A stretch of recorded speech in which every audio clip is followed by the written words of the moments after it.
ஸ்ரீ காளிமாதா ஜோதிடம் பிரபல ஜோதிடர் பண்டித் மகாராஜா. தொழில், கல்வி, வியாபாரம் மற்றும் மந்திர சூனிய பிரச்சனைகளுக்கு நிரந்தர தீர்வு. வணக்கம். செய்தி வீச்சு உங்களை வரவேற்றுக் கொள்கிறது. இன்றைய செய்தி வீச்சிலும் இலங்கை மற்றும் உலக நிலவரங்கள் காத்திருக்கின்றன. முதலில் வழமை போல இலங்கை தீவு பக்கம் பார்வையை திருப்பலாம்.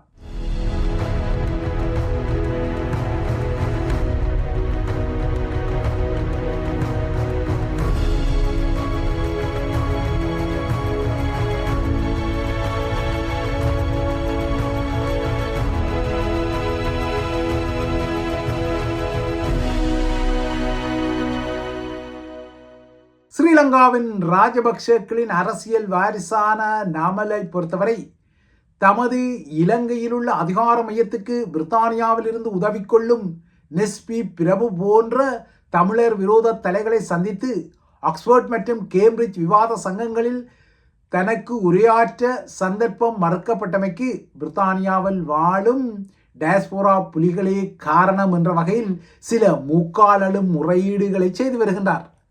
நாமல் இவ்வாறு லண்டனில் நகர இலங்கையில் அவர்களின் அதிகார மையத்துக்கும் அந்த தீவை 2019 ஏப்ரல் மாதத்தில் உலுக்கிய ஈஸ்டர் குண்டு தாக்குதல் என்ற பெரும் நாசகாரத்துக்கும் இடையில் இருக்கக்கூடிய சதிகள் குறித்த ஒரு ஐயத்தில் இன்று காலை ஸ்ரீலங்கா புலனாய்வு சேவையின் முன்னாள் தலைவரும் ஓய்வு பெற்ற ஸ்ரீலங்கா படைத்துறையின் மேஜர் ஜெனரல் தர அதிகாரியுமான சுரேஷ் சாலே ஸ்ரீலங்கா சிஐடியினர் அதிரடியாக இன்று தூக்கப்பட்டிருக்கின்றார். அங்கரகுடவில் ஒரு சட்டத்தரணியையும் அவரது மனைவியையும் அண்மையில் பாதாள உலகங்கள் போட்டு தள்ளிய வழக்கில் தொடர்புடைய இரண்டாவது துப்பாக்கிதாரி நேற்று மொனராகலை பகுதியில் கைது செய்யப்பட்டதான செய்திகளின் பரபரப்பு அடங்க முன்னர் சுரேஷ் சாலே கைது செய்யப்பட்டதான செய்தி இன்று காலை வந்தது.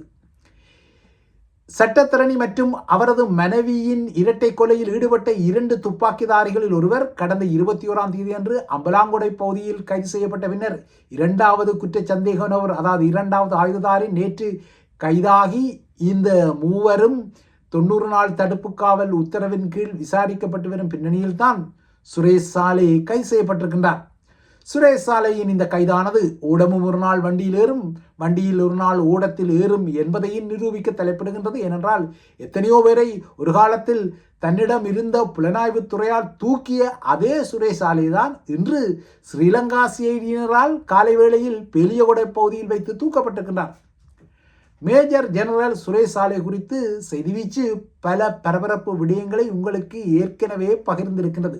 குறிப்பாக ஈஸ்டர் தாக்குதல் இடம்பெறுவதற்கு முதல் வருடமான 2018 பிப்ரவரியில், அதாவது இதே பிப்ரவரி மாதத்தில் இதே சுரேஷ் சாலே புத்தளம் பகுதியில் உயிர்த்த ஞாயிறு தாக்குதலில் ஈடுபட்ட பிரதான சூத்திரதாரியாக கருதப்படும் சஹ்ரான் உட்பட்ட தேசிய தௌஹீத் ஜமாத் முகங்களை சந்தித்ததான பரபரப்பு செய்தியும் இதில் ஒன்றாக உங்களுக்கு செய்தி வீச்சு ஏற்கனவே தந்திருந்தது. இதேபோல தற்போது உள்ளே உள்ள சிவனேசதுரை சந்திரகாந்தன் ஆகிய பிள்ளையானின் முன்னாள் சகபாடியும் அவரது கட்சியின் செயலாளராகவும் ஒரு காலத்தில் இருந்த ஆசாத் மௌலானா ஒரு கட்டத்தில் இலங்கையிலிருந்து சுவிட்சர்லாந்துக்கு தப்பியோடி அங்கு தஞ்சம் கோரியிருந்த நிலையில் கடந்த 2024ஆம் ஆண்டில் பிள்ளையானுக்கும் சுரேஷ் சாலைக்கும் இடையிலான தொடர்புகள் குறித்து அவர் பகிரங்கப்படுத்திய விடயத்தையும் செய்தி வீச்சு தந்திருந்தது. இவ்வாறாக பல விடயங்களை செய்தி வீச்சு தந்திருந்த நிலையில்தான் இன்று சுரேஷ் சாலே கைது செய்யப்பட்ட விடயத்தையும் மீண்டும் தருகின்றது. ஸ்ரீலங்கா இராணுவத்தில் ஒரு பிரிகேடியர் தர அதிகாரியாக இருந்த சுரேஷ் சாலே 2019 ஈஸ்டர் தாக்குதலுக்கு பின்னர் கோட்டாபாய அரசு தலைவராக பதவியேற்ற பின்னர் SIS அல்லது ஸ்டேட் இன்டெலிஜென்ஸ் சர்வீஸ் எனப்படும் ஸ்ரீலங்காவின் தேசிய புலனாய்வு சேவையின் தலைவராக நியமிக்கப்பட்டார். பொதுவாகவே ஸ்ரீலங்காவின் தேசிய புலனாய்வு சேவைக்கு காவல்துறையில் இருந்தே இயக்குநர்கள் இல்லையென்றால் தலைகள் தெரிவு செய்யப்படும் வளமையை மாற்றிய கோட்டாபாய ராஜபக்ச முதலாக இராணுவத்திலிருந்து ஒருவரை நாட்டின் புலனாய்வு சேவைக்கு நியமித்த சந்தர்ப்பமாகவும் அந்த சந்தர்ப்பம் அமைந்திருந்தது. இவ்வாறு நாட்டின் புலனாய்வு சேவையில் குந்தியிருந்த சுரேஷ் சாலையை அகற்றக்கூடாது என்ற டீல் ஒன்று 2022 அறகலைய புரட்சிக்கு பின்னரும் ரணிலுடன் போடப்பட்டது. இதனால் தான் ரணிலின் பதவி காலத்திலும் சுரேஷ் சாலை தான் ஸ்ரீலங்காவின் புலனாய்வு சேவையின் இயக்குநராக இருந்தார். ரணில் விக்ரமசிங்க சாலே ஓய்வு வயதை தனது பதவிக்காலத்தில் எட்டிய பின்னரும் அவருக்கு ஒரு வருட கால சேவை நீடிப்பை வழங்கியிருந்தார். இவற்றுக்கெல்லாம் ராஜபக்சர்களுக்கும் ரணிலுக்கும் இடையிலான டீல்கள் தான் காரணமாக இருந்தன. ஆனால் 2024 அனுரகுமார திசாநாயக்கா என்று பதவியேற்றுக் கொண்டாரோ அன்று சுரேஷ் சாலைக்கு சரி பிடித்துக் கொண்டது. எல்லாமே மாற்றப்பட்டன. முதலில் சுரேஷ் சாலையை பதவி விலகும்படி அனுரகுமார திசாநாயக்கா கோரியிருந்தாலும் அவர் அவ்வாறு செய்ய மறுத்ததால் சுரேசாலா அதிரடியாக அனுரவால் பணி நீக்கம் செய்யப்பட்டார், அதாவது கடாசப்பட்டார். அவரது இடத்தில் காவல்துறையைச் சேர்ந்த முகமான தம்மிக்க பிரியந்தா நியமிக்கப்பட்டு ஸ்ரீலங்கா புலனாய்வு சேவை மீண்டும் ஸ்ரீலங்கா காவல்துறையின் அதிகார வரம்புக்குள் கொண்டு செல்லப்பட்ட விடயம் நீங்கள் அறியக்கூடிய ஒரு விடயம். உயிர்த்த ஞாயிறு தாக்குதல் சூட்சுமங்களுக்கு உதவிய சுரேஷ் சாலை 2022 ஜூலையில் ஒரு பெரும் கிளர்ச்சி வெடிக்கும் என தனக்கு அறிவிக்கவில்லை என ஒரு கட்டத்தில் கோட்டாபாயா தான் எழுதிய நூலில் சுரேஷ் சாலையின் உளவுத்துறையின் தோல்விகளை வெளிப்படுத்தியமே வேறு விடயம். அதாவது ஆரம்பத்தில் நண்பனாக இருந்த சுரேஷ் சாலை ஒரு கட்டத்தில் கோட்டாபாயாவின் விமர்சனத்துக்கும் உள்ளாக்கப்பட்டார் அறகலைய கிளர்ச்சிக்கு பின்னர். ஈஸ்டர் குண்டுவெடிப்புகளை தடுக்க தவறிய குற்றம் சாட்டப்பட்ட சுரேஷ் சாலை மீது நடவடிக்கை எடுக்குமாறு ஏற்கனவே ஸ்ரீலங்காவின் கத்தோலிக்க திருச்சபை பல முறை வலியுறுத்தியிருந்த நிலையில் இன்னும் சில வாரங்களில் ஈஸ்டர் பண்டிகை வரவுள்ள நிலையில் சுரேஷ் சாலை இன்று கைது செய்யப்பட்டிருக்கின்றார். சாலையை பொறுத்தவரை அவர் கோட்டாபாயம் ஏற்பார்த்த ராஜபக்சக்களை மீண்டும் ஸ்ரீலங்காவில் ஆட்சி கொலுவில் இருத்துவதற்காக ஈஸ்டர் குண்டுவெடிப்பு சதித்திட்டத்தில் ஏதோ ஒரு வகையில் தொடர்புபட்டதான ஐயம் பலருக்கும் உண்டு. ஈஸ்டர் தாக்குதல் ஸ்ரீலங்கா இராணுவ புலனாய்வுத்துறையால் திட்டமிடப்பட்ட ஒரு தாக்குதல் என பிரித்தானியாவின் டைம்ஸ் ஊடகம் கூட கடந்த 2023 குற்றச்சாட்டை முன்வைத்திருந்தது. இதற்கு அப்பால் சாலைதான் இந்த குண்டுவெடிப்புகளுக்கு மூளையாக செயற்பட்டதாக தென்னாப்பிரிக்காவின் முன்னாள் தலைமை நீதிபதியான ஜஸ்மின் சூகாவும் குற்றம் சாட்டியிருந்தார். இந்த நிலையில் இப்போது ஷானி அபயசேகர தலைமையிலான துப்பறிவு குழு, அதாவது ஸ்ரீலங்கா சிடியினர் இன்று சுரேஷ் சாலை மீது ஒரு அதிரடியை நடத்தி அவரை கைது செய்திருக்கின்றார்கள். 2019 ஈஸ்டர் தாக்குதல் தொடர்பான தொடர்ச்சியான விசாரணைகளின் ஒரு கட்டமாக இந்த கைது நடந்ததாக இப்போதைக்கு ஸ்ரீலங்கா சிடியினர் அறிவித்துள்ளனர். ஈஸ்டர் தாக்குதல் என்ற கொடூரமான படுகொலைகளை மேலோட்டமாக பார்த்தால் சஹ்ரானும் ஒரு சிலரும் மட்டுமே அதில் அடையாளப்படுத்தப்பட்டாலும் இதில் ராஜபக்சக்களின் துணை ஆயுத குழுவை இயக்கிய பிள்ளையானின் பேருக்கும் தொடர்புகள் இருப்பதை செய்திகள் வெளிப்படுத்தியிருந்தன. யோசேப் பரராசிங்கத்தின் படுகொலை குற்றச்சாட்டில் முன்னர் பிள்ளையான் கைது செய்யப்பட்ட போது அதே கொலை தொடர்பாக கைது செய்யப்பட்ட அவரது நெருங்கிய கூட்டாளியான கலீல் ஸ்ரீலங்கா இராணுவ புலனாய்வு பிரிவில் இருந்தோ ஒரு அதிகாரியாவார். ஓட்டமாவடியைச் சேர்ந்த இந்த கலீலுக்கும் சஹ்ரானுக்கும் நீண்டகால உறவுகள் இருந்த பின்னணியில் பிள்ளையான் கலீலுடன் நெருங்கிய காலகட்டத்தில் தான் மாமனிதர் யோசேப் பரராசிங்கத்தின் படுகொலை நடந்திருந்தது. இவ்வாறான உறவின் நீட்சியில் சஹ்ரானின் குழு தமது மத நம்பிக்கைகளின் அடிப்படையில் இலங்கையில் ஒரு தாக்குதலை நடத்த தயாராக இருப்பதான செய்தியை பிள்ளையானுக்கு அவர் சஹ்ரானே பகிர்ந்ததாக ஆசாத் மௌலானா தனது சாட்சியத்தில் கூறியிருக்கிறார். இந்த நிலையில் சுரேஷ் சாலைக்கும் பிள்ளையானுக்கும் இடையிலான சந்திப்பு இடம்பெற்ற பின்னர் புத்தளத்தில் உள்ள ஒரு தென்னை தோட்டத்தில் வைத்து சுரேஷ் சாலையை சஹ்ரான் குழு சந்தித்ததாக கூறப்படுகின்றது. ஆனால் சுரேஷ் சாலை இதனை மறுக்கின்றார். அப்போது தான் மலேசியாவில் இருந்ததாக கூறியிருக்கின்றார். ஆசாத் மௌலானாவை பொறுத்தவரை கலீலும் பிள்ளையானுமே சஹ்ரானை சுரேஷ் சாலைக்கு அறிமுகப்படுத்தியதாக குறிப்பிட்டிருக்கின்றார். 2019 சஹ்ரானும் அவரது குழுவும் பலியாகி கொண்டாலும் பிள்ளையானும் கலீலும் சுரேஷ் சாலையும் ஆசாத் மௌலானாவும் ஏன் கோட்டாபாயாவும் இன்னமும் இந்த சதி திட்டங்களில் தொடர்புபடும் முகங்களாக அடையாளப்படுத்தப்படுகின்றனர். கோட்டாபாய ராஜபக்ச அரசு தலைவரான பின்னர் 2022 பிள்ளையான் விடுதலை செய்யப்பட்ட போது அவரை வரவேற்க நாமல் ராஜபக்சவையே நேரில் சிறை முண்டலுக்கு சென்ற நிலையில் நாமல் லண்டனில் இருக்கும்போது சுரேஷ் சாலை பேலியகொடை பகுதியில் வைத்து இன்று காலை தூக்கப்பட்டிருக்கின்றார். இனிமேல் சுரேஷ் சாலை மீதான விசாரணைகளில் ஆசாத் மௌலானா இலங்கையில் பரபரப்பாக தோன்றுவாரா என்பது இப்போது ஒரு புதிய பரபரப்பு விடயமாக மாறியுள்ளது. அடுத்து புலம்பெயர் தமிழர்களின் அரசியல் நகர்வுகள் மற்றும் அவர்களின் எதிர்வினைகள் குறித்த விடயத்தை நோக்கிக் கொண்டால், பிரித்தானியாவின் ஆக்ஸ்போர்ட் யூனியன் எனப்படும் விவாத சங்கம் பிரித்தானியாவால் ஈழத்தமிழர்களின் உணர்வுடன் தனது ஆட்டத்தை மீண்டும் 2ஆம் கட்டமாக நடத்த தலைப்படுவது தெரிகின்றது. இதனை அது ஈகோ எனப்படும் ஒரு தன்னகங்கார நிலையுடன் நகர்த்த தலைப்படும் அறிகுறிகளும் தெரிகின்றன. ஏனென்றால் பிரித்தானியாவால் புலம்பெயர் தமிழர்கள் நாமல் ராஜபக்ஷவின் ஆக்ஸ்போர்ட் உரையை ஏதோ ஒரு வகையில் மீளெடுக்கும் வகையில் தமது எதிர்வினையை பலமாக பிரயோகித்த நிலையில் இதற்குரிய மறுதாக்க வினையை ஆக்ஸ்போர்ட் யூனியன் நகர்த்தவும் தலைப்படுகின்றது.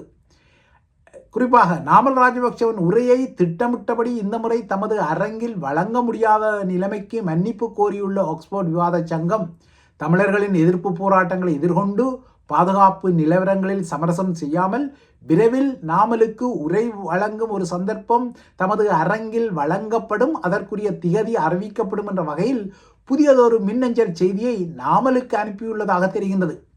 இதனால் தமிழர்களும் ஆக்ஸ்போர்ட் யூனியனின் இந்த புதிய நகர்வுகளுக்கு எதிர்வினையாற்ற தயாராக இருக்க வேண்டிய ஒரு நிலை வந்திருக்கின்றது. கடந்த வாரம் நாமல் ராஜபக்ஷ நடத்தவிருந்த உரை நிகழ்வு ஏன் மீளெடுக்கப்பட்டது என்பதை நாமலுக்கு மின்னஞ்சல் வழியாக விளக்கத்தை அளித்துள்ள ஆக்ஸ்போர்ட் யூனியன் அதாவது விவாத சங்கம் நாமலின் உரைக்கு எதிர்ப்பு தெரிவித்து பெரிய அளவிலான எதிர்ப்பு போராட்டங்களை நடத்துவதற்கு பிரித்தானியாவில் உள்ள ஈழத்தமிழர்கள் தயாராவதான நம்பகமான தகவல்கள் தமது அமைப்புக்கு கிடைத்ததால் வேறு வழியின்றி இந்த நிகழ்வை மீளெடுக்க வேண்டி வந்ததாகவும் ஆக்ஸ்போர்ட் யூனியனின் தலைவர் கேத்தரின் ஜாங் நாமலுக்கு அனுப்பிய பதிலில் குறிப்பிட்டிருப்பதாக தெரிகின்றது. ஆக மொத்தம் கேம்பிரிட்ஜ் மற்றும் ஆக்ஸ்போர்ட் விவாத சங்கங்களில் நாமலின் உரை மீளெடுக்கப்பட்டாலும் ஒப்பீட்டு ரீதியில் கேம்பிரிட்ஜ் மீண்டும் நாமலின் உரையை அரங்கேற்ற ஆர்வப்படவில்லை, அதாவது கேம்பிரிட்ஜ் யூனியன். ஆனால் ஆக்ஸ்போர்ட் யூனியன் அவரது உரையை மீண்டும் நடத்தி கொள்ளும் விடயத்தில் தமிழர்களுடன் ஒரு போட்டி ஆட்டத்தை ஆட தலைப்படுவது போல தெரிகின்றது. இதற்கிடையே கேம்பிரிட்ஜ் மற்றும் ஆக்ஸ்போர்ட் யூனியன்கள் எனப்படும் விவாத சங்கங்கள் கேம்பிரிட்ஜ் மற்றும் ஆக்ஸ்போர்ட் பல்கலைக்கழகங்களின் ஒரு அங்கம் என பலரும் தவறாக பதிவிடுவதையும் அவதானிக்க முடிகின்றது. இந்த இரண்டு விவாத சங்கங்களும் நூற்றாண்டு கால பழமை கொண்ட அமைப்புகளாக இருந்தாலும் இவற்றுக்கும் கேம்பிரிட்ஜ் மற்றும் ஆக்ஸ்போர்ட் பல்கலைக்கழகங்களுக்கும் அதிகாரபூர்வமான தொடர்புகள் எதுவுமே இல்லை. இவை இரண்டுமே தனிப்பட்ட சுயாதீனமான விவாத சங்கங்கள். இவற்றுக்கும் பல்கலைக்கழக நிர்வாகங்களுக்கோ அல்லது பல்கலைக்கழக மாணவர் சங்கங்களுக்கோ நேரடியான நிர்வாக தொடர்புகள் ஏதுமில்லை. இந்த விவாத சங்கங்கள் தனித்தனியாக சுயாதீனமாக தொண்டு அடிப்படையில் செயற்படும் அமைப்புகள் மட்டும்தான். ஆனால் இந்த இரண்டு விவாத சங்கங்களில் பல முக்கியமான முகங்கள் ஏற்கனவே உரையாற்றி இருப்பதால் அது உலக புகழ் வாய்ந்த சங்கங்களாக இருப்பது குறிப்பிடத்தக்க ஒரு விடயம்.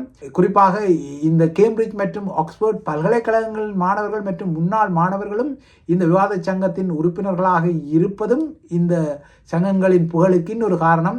ஏற்கனவே கூறியது போல உலகத் தலைவர்கள், பிரபல முகங்கள், புத்திஜீவிகள் போன்ற உயர்மட்ட பேச்சாளர்களை பல தசாப்த காலமாகவே இந்த இரண்டு யூனியன்களும் அதாவது கேம்பிரிட்ஜ் மற்றும் ஆக்ஸ்போர்ட் யூனியன்களும் உரையாற்றி கொள்ள அழைத்து அவற்றை அரங்கேற்றம் செய்திருப்பதால் அவை பிரபலமான சங்கங்களாக உலகளாவிய ரீதியில் இருக்கின்றன. இதனால் தான் இந்த அரங்கில் ஏறினால் தனக்கும் புகழ் கிட்டும், தென்னாசியாவின் ஒரு அரசியல் தலைவராக தன்னை நிரூபித்துக் கொள்ளலாம் என்ற அடிப்படையில் நாமல் ராஜபக்ஷவின் தரப்பு ஒரு திட்டம் போட்டது. ஆனால் அந்த திட்டம் புலம்பெயர் தமிழர்களின் எதிர்வினையால் தற்போது முறியடிக்கப்பட்ட நிலையில் இப்போது பிரித்தானியாவில் தங்கியுள்ள நாமல் லண்டனில் லெஸ்பி பிரபு போன்ற ராஜபக்ஷ ஆதரவு முகங்களுடன் துரிதமான சந்திப்புகளை நடத்தி வருகின்றார். ராஜபக்ஷக்களுடன் நீண்டகால உறவை கொண்டுள்ள நெஸ்பி பிரபு போன்றவர்கள் இலங்கையில் மனித உரிமை மீறல்களை விசாரிக்கும் பொறிமுறையை தொடர்ந்தும் எதிர்த்து வரும் முக்கிய முகங்களாகவும் ராஜபக்ஷவின் உதிரப்பலியை நியாயப்படுத்தும் முகங்களாகவும் இருக்கின்றார்கள். இதனால் தான் அவர்கள் பிரித்தானியாவில் சர்ச்சைக்குரிய அரசியல் முகங்களாக நோக்கப்பட்டு வருகின்றார்கள். ராஜபக்ஷர்களுக்கு நெஸ்பி பிரபு அளித்த ஆதரவுக்கு பதிலாக நெஸ்பி பிரபு இலங்கைக்கு 14 முறை பயணப்பட்ட போது அவருக்கு முறையீடான விடுமுறை செலவுகள் எல்லாம் ராஜபக்ஷ அதிகார மையத்தால் வழங்கப்பட்டதான விமர்சனங்கள் எல்லாம் இருக்கும் நிலையில்தான் நேற்று லண்டனில் வைத்து நாமல் ராஜபக்ஷ நெஸ்பி பிரபுவை சந்தித்து சில விடயங்களை பேசி இருப்பது தெரிய வருகின்றது. இவை இலங்கை விடயங்கள். அடுத்து உலக நிலவரங்களை நோக்கிக் கொண்டால் அமெரிக்க அரசியலமைப்பால் கட்டளையிடப்பட்டதும் அமெரிக்காவின் முதலாவது அரசு தலைவரான ஜார்ஜ் வாஷிங்டனால் ஆரம்பிக்கப்பட்ட பாரம்பரியத்தின் அடிப்படையின்படி இன்று ஸ்டேட் ஆஃப் தி யூனியன் உரை எனப்படும் நாடாளுமன்ற கூட்டு அவைகளுக்கான உரையை தற்போதைய அரசு தலைவர் டொனால்ட் ட்ரம்ப் வழங்கி இருக்கின்றார். டொனால்ட் ட்ரம்பை பொறுத்தவரை அவர் தனது 2வது தவணை ஆட்சியில் வழங்கிய முதலாவது கூட்டு நாடாளுமன்ற உரை இதுவாகும். ட்ரம்பின் உரை 1 மணி நேரம் 40 நிமிடங்களுக்கு கடந்து இருந்தது. தனது உரையில் ட்ரம்ப் ஜனநாயக கட்சியினரை விமர்சித்துக் கொண்டார். இவ்வாறாக ஒரு கட்டத்தில் அவர் கடும் விமர்சனத்தை தொடுத்த நிலையில் மினசோட்டாவின் ஜனநாயக கட்சி உறுப்பினர் அரங்கில் கூச்சலிட்டுக் கொண்டார். ஜனநாயக கட்சியின் முன்னாள் சபாநாயகரான நான்சி பெலோசியை ட்ரம்ப் தனது உரையில் கடுமையாக சாடினார். கடந்த ஆண்டு வாஷிங்டன் டிசியில் நடந்த தாக்குதலில் சுட்டுக் கொல்லப்பட்ட 2 தேசிய காவலர்களுக்கு ஊதாயுதிய விருதை வழங்குவதாகவும் ட்ரம்ப் அறிவித்துக் கொண்டார். பைடன் நிர்வாகத்தின் குடியேற்ற கொள்கைகளை விமர்சித்த ட்ரம்ப், பைடன் நிர்வாகம் 11,888 கொலைகாரர்களை குடியேறிகள் என்ற போர்வையில் அமெரிக்காவிற்குள் நுழைய அனுமதித்ததாகவும் குற்றம் சாட்டிக் கொண்டார். அமெரிக்காவில் மிட்டர்ம் எலெக்ஷன்ஸ் எனப்படும் இடைக்கால தேர்தல்கள் இடம்பெறுவதற்கு சில மாதங்களே உள்ளன. இந்த வருட இறுதியில் அந்த தேர்தல்கள் இடம்பெற உள்ள நிலையிலும், எப்ஸ்டீன் விவகாரம் ட்ரம்பை இருக்கும் நிலையிலும், கடுமையான ட்ரம்பின் குடியேற்ற கொள்கைகள் உள்நாட்டில் அவருக்கு எதிர்ப்புகளை உருவாக்கி வரும் நிலையில், அமெரிக்காவில் பணவீக்கம் தொடர்ந்தும் ஏறுமுகப்பட்ட நிலையிலும், ட்ரம்பின் புகழ் தற்போது உள்ளூரில் மங்கி வரும் நிலையில் இந்த உரை வழங்கப்பட்டிருப்பது ஒரு குறிப்பிடத்தக்கது. இந்த உரை மூலம் ட்ரம்ப் அமெரிக்கர்களுக்கு சில உறுதிமொழிகளை வழங்க முற்படுகின்றார், சில தரவுகளை வழங்க முற்படுகின்றார். ஆனால் ட்ரம்ப் இன்று தனது உரையில் வழங்கிய தரவுகள் உண்மைக்கு புறம்பான தரவுகள் என அமெரிக்க ஊடகங்கள் குறிப்பிடுகின்றன. இறுதியாக பிரித்தானிய நிலவரங்களை நோக்கிக் கொண்டால், பிரித்தானியாவுக்குள் நுழையும் அனைவருக்கும் புதிய பயண நடைமுறை இன்று அதிகாலை முதல் நடைமுறைக்கு வந்துள்ளது. ETA, அதாவது எலக்ட்ரானிக் டிராவல் ஆதரைசேஷன் எனப்படும் மின்னணு பயண அங்கீகாரம் உட்பட்ட புதிய நடைமுறைகள் வந்துள்ளன. குறிப்பாக இரட்டை குடியுரிமையை கொண்ட பிரித்தானியர்கள் இனிமேல் பிரித்தானியாவுக்கு நுழையும் போது கட்டாயமாக பிரித்தானிய கடவுச்சீட்டு அல்லது உரிமை சான்றிதழின் புதிய எண்ணியல் வடிவத்தை, அதாவது டிஜிட்டல் பதிப்பை காட்ட வேண்டும். உரிமை சான்றிதழை பெற வேண்டுமானால் அதற்கு ஏறக்குறைய 500க்கும் மேற்பட்ட பவுண்ட்ஸுகளை செலவழிக்க வேண்டும். ஆனால் கடவுச்சீட்டை பெறுவதானால் 100 பவுண்ட்ஸுகளுக்கு உட்பட்ட செலவினை ஏற்படும் என்பதால் கடவுச்சீட்டுகள் தான் இந்த பயணத்திற்கு பொருத்தமான ஆவணமாக கருதப்படுகின்றன. முன்னரெல்லாம் இரட்டை குடியுரிமையை கொண்டிருப்பவர்கள் தங்களது பிரித்தானிய கடவுச்சீட்டை தான் கட்டாயமாக சமர்ப்பித்து பிரித்தானியாவுக்குள் நுழைய வேண்டிய நிலைமை இருந்ததில்லை. ஏனைய, அதாவது 2வது கடவுச்சீட்டை பயன்படுத்தியும் அவர்கள் நாட்டுக்குள் நுழைய முடிந்தது. ஆனால் இனிமேல் பிரித்தானியர்கள் ஆனாலும் பிரித்தானிய கடவுச்சீட்டு இருந்தால்தான் அவர்கள் பிரித்தானியாவுக்குள் நுழைய முடியும். 2வது குடியுரிமையை கொண்ட கடவுச்சீட்டை காட்டி அவர்கள் நுழைய முடியாது. அதே போல நுழைவிசா, அதாவது விசா இல்லாமல் UKக்கு பயணிக்கும் நாடுகளைச் சேர்ந்த அனைவருக்கும் இனிமேல் ETA எனப்படும் மின்னணு பயண அங்கீகாரம் கட்டாயமாக தேவை. இந்த புதிய விதிகள் 85 நாடுகளைச் சேர்ந்தவர்களுக்கும் இன்று அதிகாலை முதல் கடுமையாக பொருந்திக் கொள்கின்றன. தற்போது ETA பெறுவதற்கு 16 பவுண்ட்ஸ்கள் அறவிடப்பட்டாலும் விரைவில் இந்த கட்டணம் 20 பவுண்ட்ஸாக உயரும் எனவும் பிரித்தானிய அரசாங்கம் கூறுகின்றது. ETA பெறுவதற்கு கடவுச்சீட்டு விவரங்கள், பொருத்தமான நிழற்படம் வழங்கப்பட வேண்டும். சில வினாக்களுக்கு பதிலளித்துக் கொள்ள வேண்டும். பிரித்தானிய கடவுச்சீட்டை கொண்டிருப்பவர்களோ அல்லது உரிமை சான்றிதழ்களை கொண்டிருப்பவர்களோ ETA பெற தேவையில்லை. அதாவது இரட்டை குடியுரிமை பெற்றவர்கள் அவர்கள் பல தசாப்தங்களாக பிரித்தானியாவில் வாழ்ந்திருந்தாலும் கூட பிரித்தானிய கடவுச்சீட்டுக்கு விண்ணப்பிக்காதவர்களும் இருக்கின்றார்கள். ஆனால் இனிமேல் அவர்கள் கட்டாயமாக பிரித்தானிய கடவுச்சீட்டை கொண்டிருக்க வேண்டும். 2 ஆவணங்களில் ஏதாவது ஒன்று ஆவணத்தை அவர்கள் கட்டாயம் கொண்டிருக்க வேண்டும் என்பது ஒரு முக்கியமான விடயம். இனிமேல் இரட்டை கடவுச்சீட்டை கொண்டிருப்பவர்கள், அதாவது இரட்டை குடியுரிமையை கொண்டிருப்பவர்கள் பிரித்தானியாவுக்குள் நுழைவதற்கு கட்டாயமாக பிரித்தானிய கடவுச்சீட்டை தான் எல்லையில், அதாவது குடிவரவு குடியகல்வு மையங்களில் காட்ட வேண்டும் என்பது ஒரு முக்கியமான விடயம் ஆக உள்ளது. இது மிக முக்கியமான ஒரு பயண நடைமுறையாக இருக்கின்றது. இவைதான் IBC தமிழின் செய்திவீச்சு. தொடர்ந்தும் IBC தமிழுடன் இணைந்திருங்கள்.